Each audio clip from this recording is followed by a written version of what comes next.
warning to our viewers. What you are about to watch is a true story. The following program contains content that some viewers may find disturbing. Viewer discretion is strongly advised. Now to a breakthrough in a Jacksonville cold case that has haunted the victim's family and detectives for decades. The murder of 20-year-old Tina Hines has finally been solved more than 30 years after her brutal killing. Very quiet, very sweet girl, wouldn't hurt anyone. And it's just tragic that she had to die such a brutal death. In 1994, it was one of the most shocking events to ever happen near Naval Station Mayport. 20-year-old Tina Hines was found stabbed 27 times in her apartment. She had been sexually assaulted and was 4 months pregnant. Police arrested Hines' brother-in-law for the crime, who told police he was asleep on the couch when the murder occurred. He was exonerated in 2007, but the identity of Tina's accused killer remained a mystery until now. April 17, 1994. Jacksonville, Florida, 6 a.m. Police respond to a 911 call from a Mayport apartment, smoke in the air. Multiple small fires burning throughout the home. And in the bedroom, they find a scene that will haunt them for the rest of their careers. 20-year-old Tina Hines is dead on her bed, stabbed 27 times. She's 15 weeks pregnant. Her husband is on duty at the nearby naval base. Her teenage brother-in-law made the call. He says he was asleep on the couch. Says he only woke up when the smoke alarm went off. Says he put out the fires, then found her body. The evidence points to him. He's 19 years old, and in 1996 he's convicted of murder, life in prison. Case closed. Except it wasn't him. DNA proves it 11 years later. He walks out of prison an innocent man. But if he didn't kill Tina Hines, then who did? The answer was hiding in plain sight. In wedding photos from 5 months before the murder, standing right next to the bride and groom, smiling. A trusted friend, a fellow sailor, someone who'd been inside their home, someone who'd been invited. And for 31 years, he got away with it. This is the story of a betrayal so complete it destroyed 2 families, a case that took 3 decades to solve, and a young pregnant woman betrayed by the last person anyone suspected.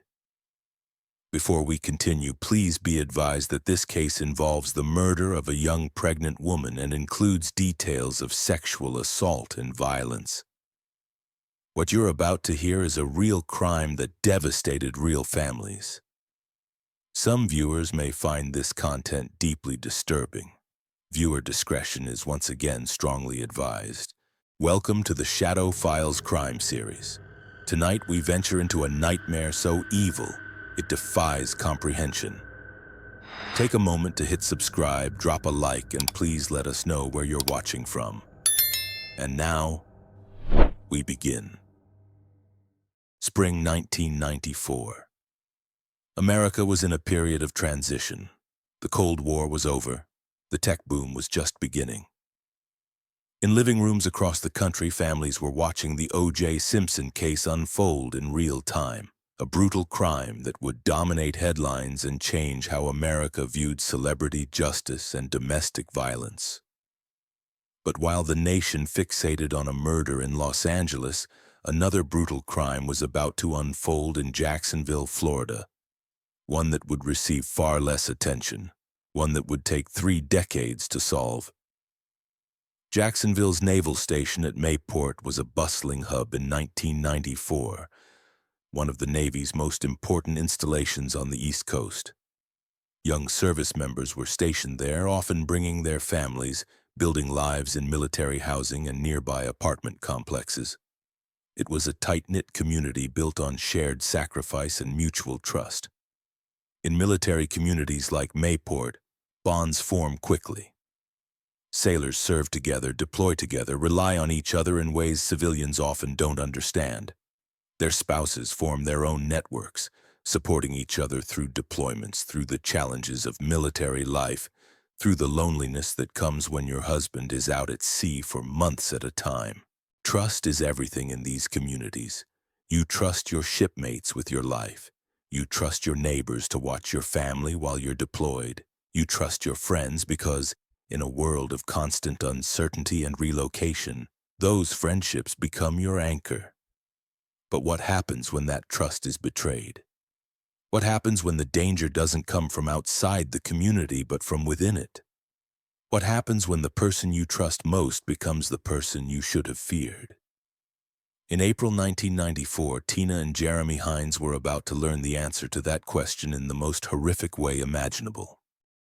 To understand the magnitude of what was stolen on April 17, 1994, you need to know who Tina Hines really was. Not a case number, not a statistic in a cold case file, but a real person with dreams, with a family who loved her, with a future that should have been long and beautiful.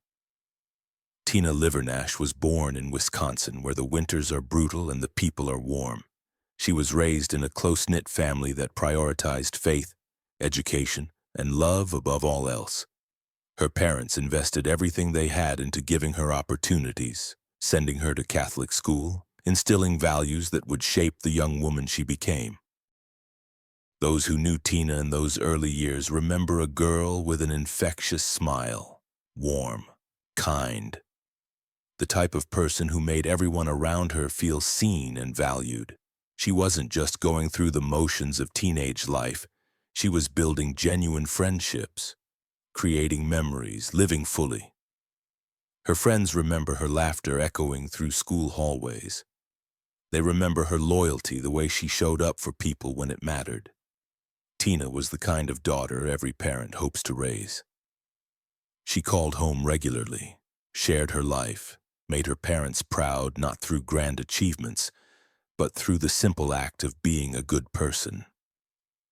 She had dreams like any young woman, dreams of eventually having a family of her own, of building something meaningful, of making a difference in her own quiet way.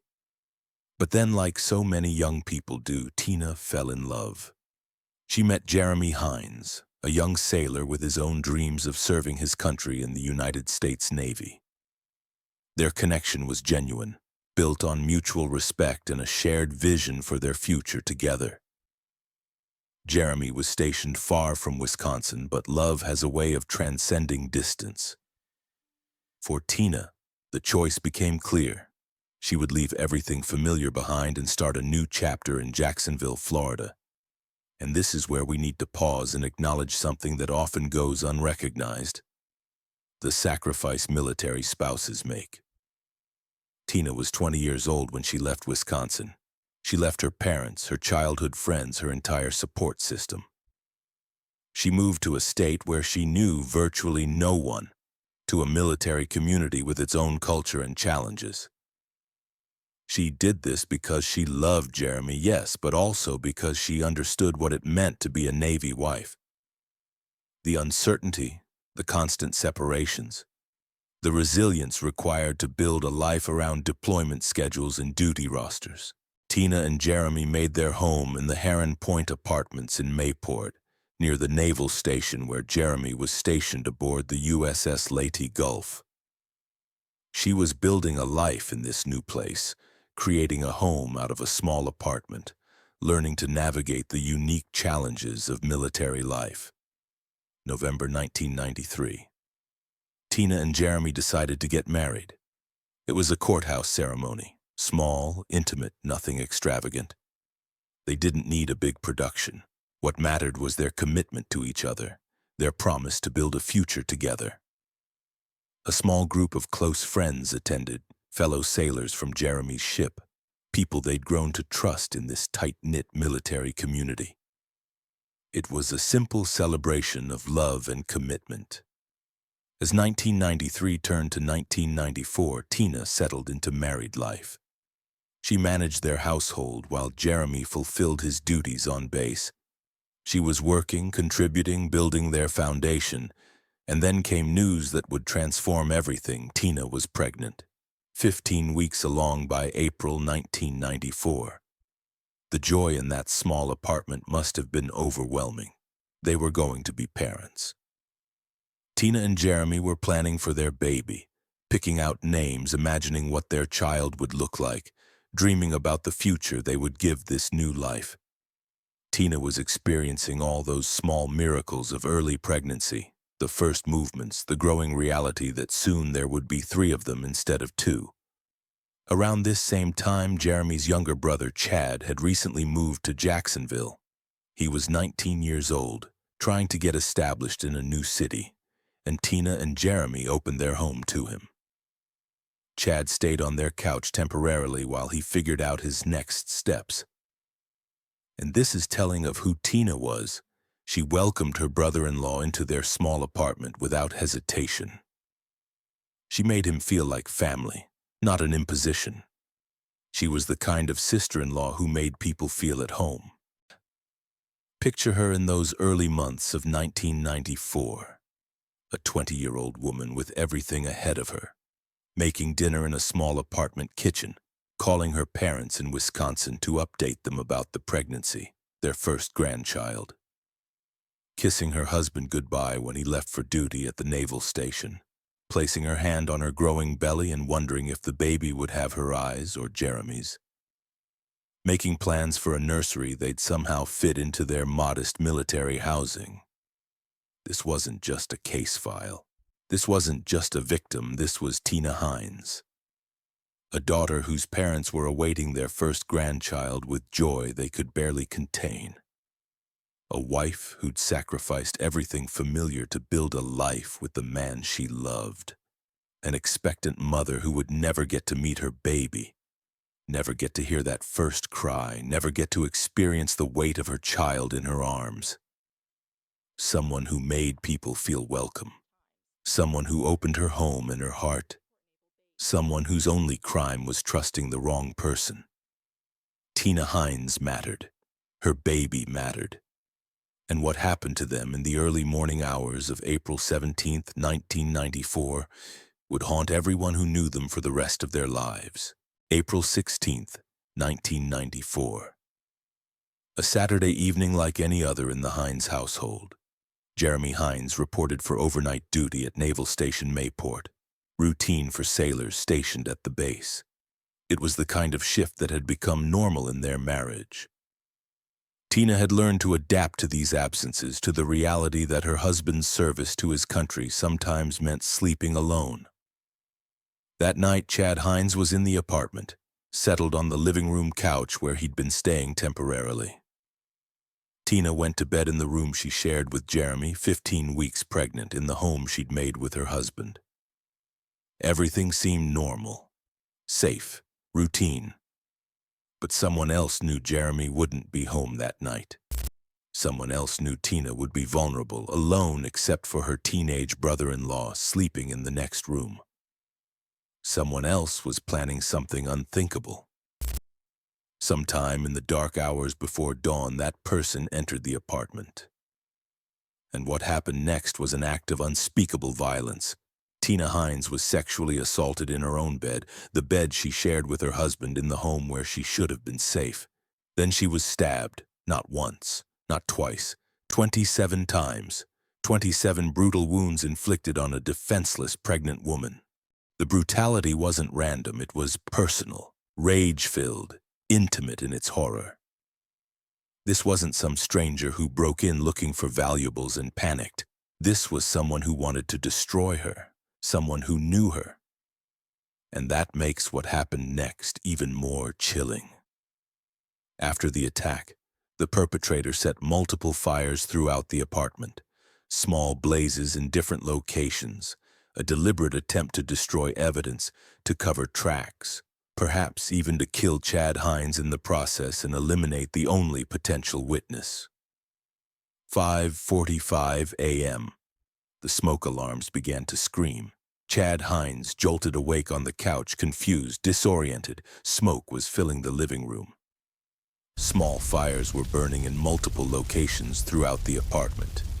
The 19-year-old grabbed whatever he could, towels, blankets, and frantically extinguished the flames before they could spread further. He disabled the shrieking smoke alarm, and then he went to check on Tina.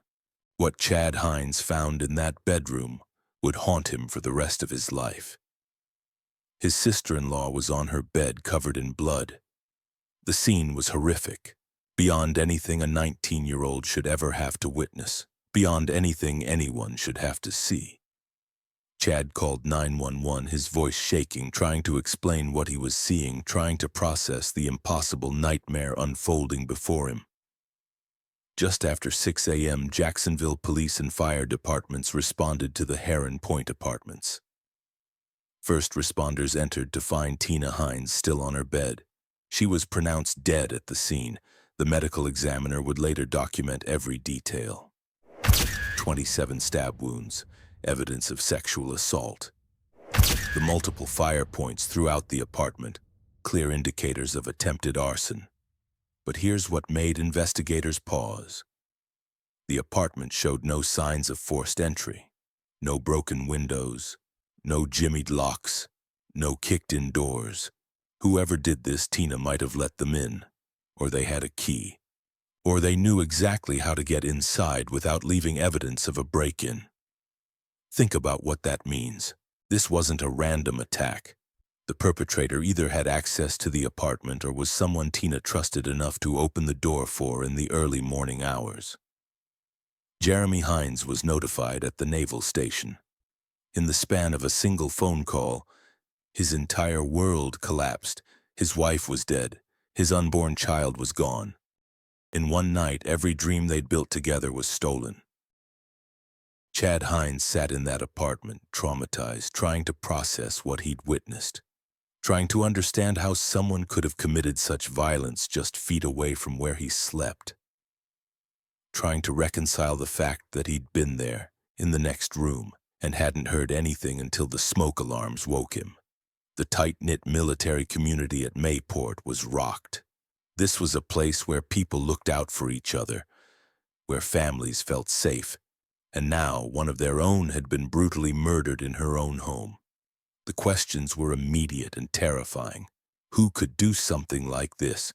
Who would want to hurt Tina, a young pregnant woman with no enemies, no drama, no reason anyone would wish her harm? And how did they get away while Chad was just in the next room? As dawn broke over Jacksonville on April 17, 1994, investigators began the painstaking work of trying to answer those questions. They had a horrific crime scene. They had limited evidence. They had no clear suspect. What they didn't know was that the man responsible was someone Tina and Jeremy had trusted completely. Someone who had access to their lives, their schedules, their home. Someone we'd already introduced in this documentary. And he'd already begun to disappear into the background. Detectives faced a horrific crime scene with frustratingly few leads. A young pregnant woman had been sexually assaulted, stabbed 27 times, and someone had tried to burn the evidence. But there was no forced entry. No witnesses to another person being in the apartment. No clear suspect emerging from interviews with friends and family. And then there was Chad Hines, 19 years old, the only other person in the apartment when Tina was murdered. The person who discovered her body, the person who called 911. His story seemed, on the surface, almost impossible to believe. He claimed he'd been asleep on the living room couch during the entire attack, that he'd slept through a violent sexual assault and murder happening just feet away, that he'd only woken up when smoke alarms started screaming because of the fires set throughout the apartment. To investigators, this didn't add up. How could someone sleep through 27 stab wounds being inflicted? Through a struggle? Through the sounds of violence in the next room? The evidence, circumstantial as it was, began pointing toward Chad. He had opportunity. He had proximity. And there was no evidence of anyone else being there. "There's no way I could have did it," Chad insisted to investigators, his voice breaking. "I loved her too much." But in the absence of other suspects, the case against Chad Hines began to build. The prosecution would argue that the physical evidence, the lack of forced entry, and his presence in the apartment all pointed to one conclusion. Chad Hines had murdered his sister-in-law. 1996, 2 years after Tina's death, Chad Hines stood trial. He was just 21 years old, facing first-degree murder charges that could send him to prison for life.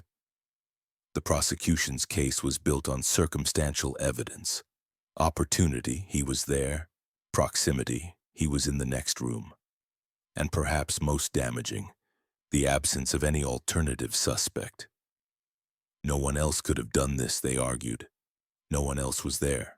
The defense struggled against this web of circumstantial reasoning. They argued that the lack of evidence against Chad should count for something, that sleeping through the attack while unusual wasn't impossible, that the real killer could have entered and left without Chad knowing.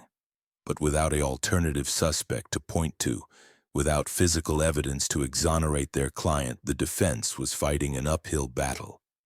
The jury deliberated, and when they returned, their verdict shattered what remained of the Heins family. Guilty, first-degree murder. Chad Heins was sentenced to life in prison. He maintained his innocence, insisting he would never hurt Tina, that he had loved her like a sister. But the system had spoken. The jury had decided, and at 21 years old, Chad Heins began what would be a life sentence for a crime he didn't commit. Think about what this meant. Jeremy Heins had already lost his wife and unborn child. Now he'd lost his brother too. The family was torn apart twice, first by Tina's murder, then by Chad's conviction. And somewhere out there, the real killer walked free. He went about his life while an innocent teenager sat in a prison cell. Year after year, Chad Heins woke up behind bars. He filed appeals. He maintained his innocence to anyone who would listen. But doors kept closing. The legal system, once it renders a verdict, is extraordinarily difficult to overturn. Birthdays passed. Holidays came and went. Chad's entire 20s were spent inside prison walls, watching life happen through bars and razor wire. Nearly 11 years went by this way. 11 years of an innocent man serving time for a crime that haunted him in ways the jury never understood. Because he'd been there. Because he'd seen what happened to Tina. Because he'd been unable to stop it. But while Chad Heins sat in prison, something was changing in the world of criminal justice. DNA technology was evolving, rapidly. Techniques that didn't exist in 1994 were now becoming standard practice. Cold cases were being reopened, evidence was being retested, and crucially, evidence from Tina's case had been preserved. Skin tissue found under her fingernails during the struggle, hairs collected from her body, a semen stain on her bed sheets, all of it had been carefully stored, waiting for technology to catch up. In the early 2000s, this evidence was finally tested using advanced DNA analysis that hadn't been available during Chad's trial. The results were explosive. The DNA profile was male, but it wasn't Jeremy Heins, and it wasn't Chad Heins. It was an unknown male, someone who had never been on investigators' radar, someone whose DNA wasn't in the system, someone who had committed this horrific crime and then vanished without leaving a name behind. December 2007. After serving nearly 14 years of a life sentence, Chad Heins walked out of prison. The case against him was dismissed. The DNA evidence had exonerated him completely. He was 32 years old. Half of his 20s and all of his early 30s had been stolen. 14 years of his life spent behind bars for a crime he didn't commit. But there was no celebration, no joy in this release, because the truth was stark and terrifying. Tina's real killer was still out there, somewhere, living his life while Chad had lost 14 years of his own. Detectives now faced a horrible reality. They'd had the wrong man all along. And the DNA evidence proved it beyond any doubt. The question now was, who did that DNA belong to? And could they find him before the trail went completely cold? Chad Heins was free. But Tina's case was now a cold case with a DNA profile and no name attached to it. The unknown male's DNA was uploaded to CODIS, the Combined DNA Index System, the national DNA database that law enforcement agencies use to match DNA evidence to known offenders. And then investigators waited.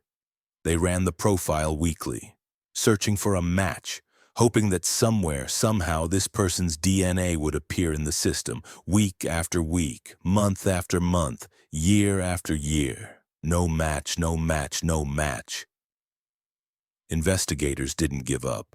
They interviewed countless people connected to Tina, friends from Wisconsin, neighbors at the Heron Point apartments, fellow military spouses, anyone who might have had contact with her. They collected DNA samples from anyone who could have possibly been involved, no matter how remotely. Every single test came back negative. Who was this unknown man? Where was he? And how had he managed to commit such a brutal crime and leave absolutely no trail behind except his DNA? When State Attorney Melissa Nelson returned to office in 2017, she made Tina's case a priority. The man whose DNA was found under Tina's nails, on her body, and in her sheets had to be identified. This case had already resulted in one wrongful conviction. They couldn't let the real perpetrator escape justice, but the DNA profile remained stubbornly anonymous. Whoever he was, he either had never been arrested and entered into CODIS, or he'd somehow avoided detection for more than 2 decades. And then, in 2018, everything changed. The Golden State Killer, one of California's most notorious serial predators, was finally caught after evading capture for over 40 years. But he wasn't caught through traditional detective work.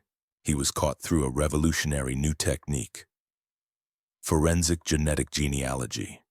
Investigators had taken the killer's DNA and uploaded it to public genealogy databases, the kind people use to find distant relatives and trace their ancestry.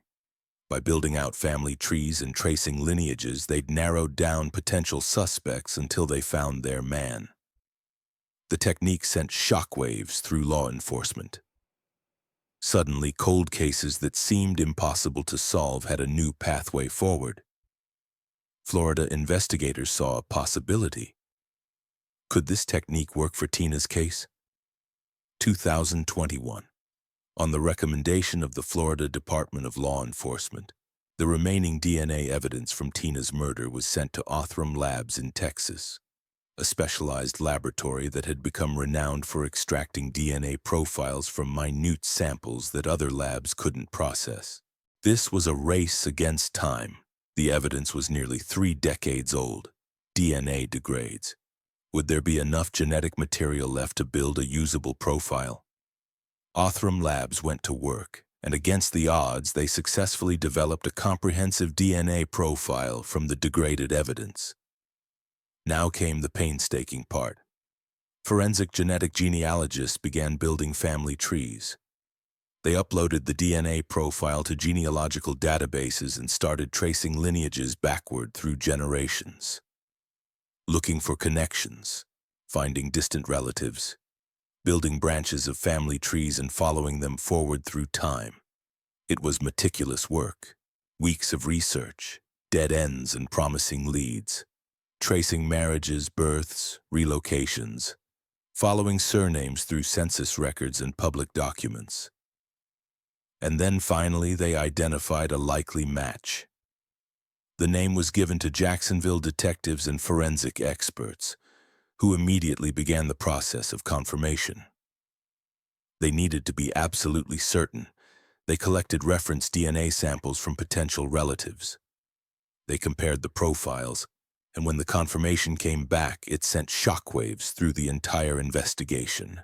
The name was Michael Shane Ziegler, 52 years old, a Navy veteran who had been stationed at Naval Station Mayport in 1994. Aboard the USS Leyte Gulf, the same ship as Jeremy Heins. But as investigators dug deeper into Ziegler's connection to the victim, they discovered something that made this case even more chilling, even more unthinkable. Michael Ziegler wasn't just a fellow sailor who happened to serve on the same ship as Tina's husband. He wasn't some distant acquaintance or passing colleague. He was Jeremy's very close friend. Someone Jeremy trusted, someone who had been welcomed into their home, someone who knew their lives intimately. And here's the detail that makes your blood run cold. Michael Shane Ziegler had stood as a witness at Tina and Jeremy's courthouse wedding in November 1993, 5 months before he murdered her. Let that sink in. The man who smiled in their wedding photos, who shook Jeremy's hand and congratulated the bride, who celebrated their union. That same man sexually assaulted and stabbed Tina Hines 27 times while she slept in her bed. Ziegler had been inside their apartment. He knew their routines, he knew their schedules.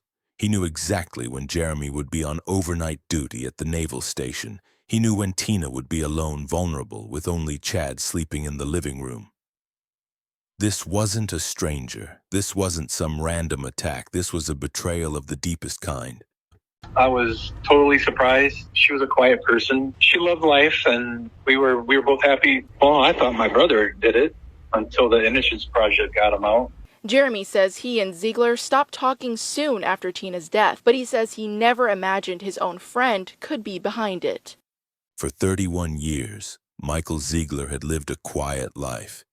He'd retired from the Merchant Marines. He'd settled in Georgia, living with his elderly mother.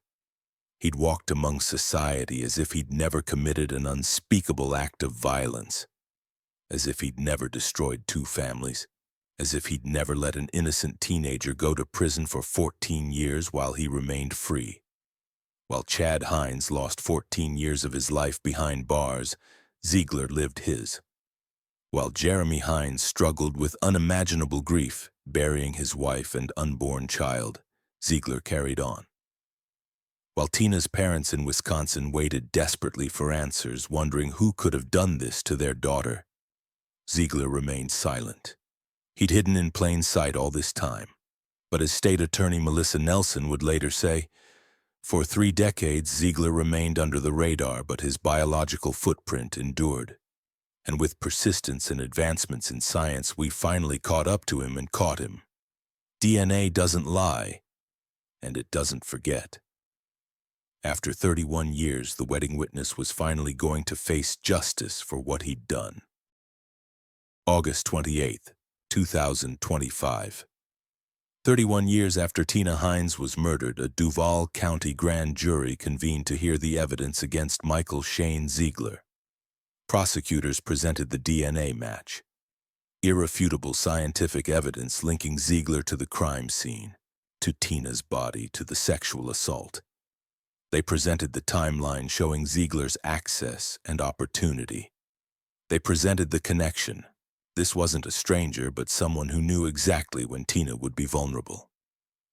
The grand jury deliberated, and then they handed down their indictment: first-degree murder and sexual battery. An arrest warrant was issued for Michael Shane Ziegler. September 4th, 2025. Ziegler, now 52 years old, was living with his elderly mother in Covington, Georgia, over 300 miles from the scene of his crime. Living quietly, perhaps thinking he'd gotten away with it forever. But a multi-agency operation was already in motion. The U.S. Marshals Regional Fugitive Task Force coordinated with Georgia State Patrol, the Newton County Sheriff's Office, and the Clayton County Sheriff's Office. A traffic stop was executed near Ziegler's home, and just like that, after 3 decades of freedom, Michael Shane Ziegler was taken into custody. Without incident, without resistance, he waived his right to an extradition hearing. Perhaps he knew there was nowhere left to run. Perhaps he knew the evidence was insurmountable. September 18, 2025. Ziegler was transported back to Jacksonville, back to the city where he'd destroyed so many lives.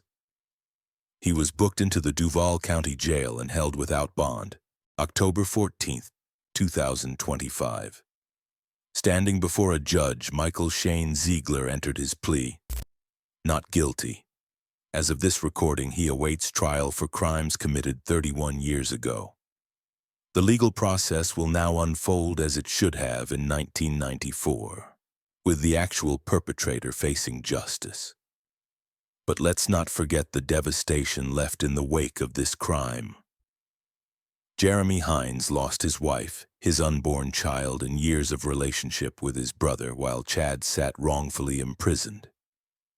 The future he'd imagined, growing old with Tina, raising their children together, was stolen in a single night of unthinkable violence. Chad Hines lost 14 years of his life to wrongful imprisonment. 14 years behind bars for a crime he didn't commit.